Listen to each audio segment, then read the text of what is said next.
I might never be able to see my parents again. I would just become another victim. It was hard not being able to go to school. One day I just got very lucky and I got the scholarship. I graduated high school and that we're freaking strong.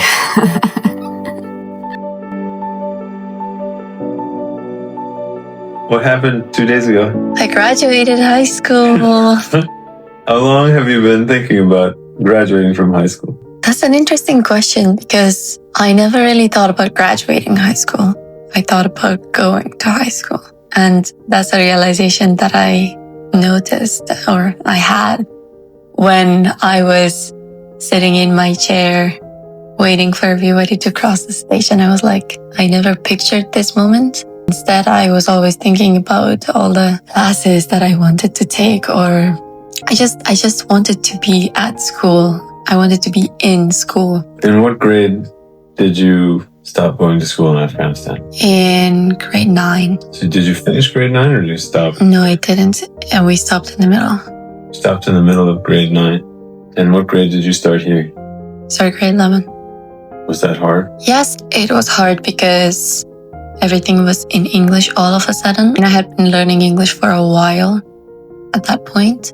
But then to live in English, to learn in English, to study English as a literature, and to do math in English and physics and chemistry, it was hard. A lot of the times I realized I didn't have the background knowledge that everybody else seemed to have. So it was difficult at the beginning, but then slowly I picked up on a lot of the things that I was missing. So it started getting easier and easier. What was the time like in between ending 9th grade in Afghanistan and coming to Canada and starting school here?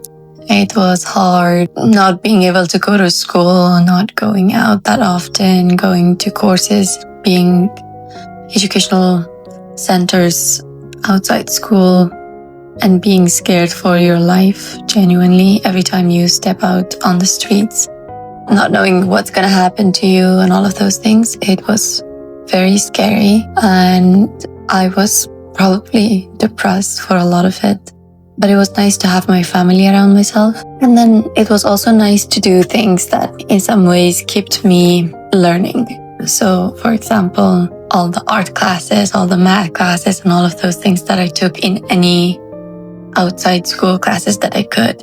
But then a big part of my life became ASO. And starting from Friday morning classes, 3 hours every morning, my parents would be like, what do you even do for 3 hours straight in one class? And then to later on teaching English to other kids, doing arts online with ASOP and all of those things. And then trying to look for a way out of Afghanistan to continue my education. And even though a lot of the times it was unsuccessful, one day I just got very lucky, but I had always also worked really hard for that moment to come.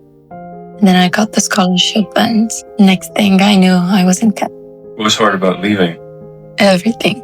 Everything was hard about leaving. I left with the support of most of my family, but I also knew that if I make this decision, I might never be able to see my parents again or my brothers and sisters who are in Afghanistan. But I made it anyways because I knew that if I stayed, I would just become another victim and that I wouldn't be able to contribute to my community, to my family, and to the world in any meaningful way. And so I made that decision to leave because I wanted to be more than just myself and I wanted to do good things for the world. I wanted to change a lot of things about the world. But it was very hard. I remember being in Pakistan and being sick. And I lived in dorms for 3 months, all on my own. And it was very tough.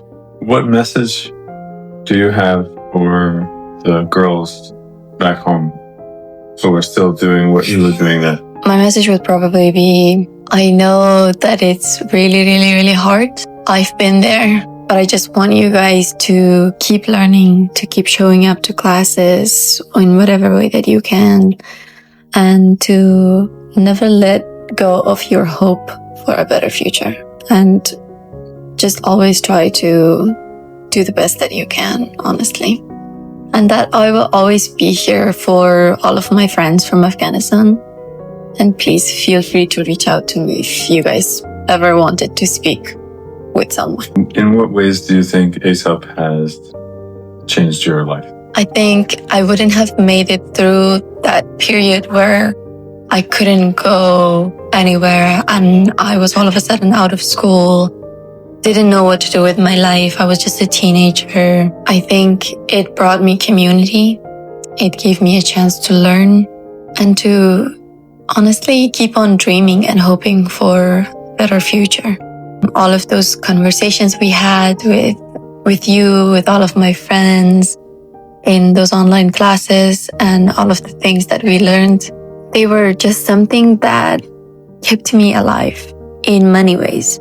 And then obviously it was a really big part of my application when I applied for high school here. And I had something to talk about because I knew the value of community. I had been involved in it. I knew what it was like to give back to my community through teaching. And I had gained a lot of perspective and I had learned a lot of lessons. What should the world know about Afghan girls? That we're freaking strong. People have tried to erase them from society and from public life, but that hasn't happened.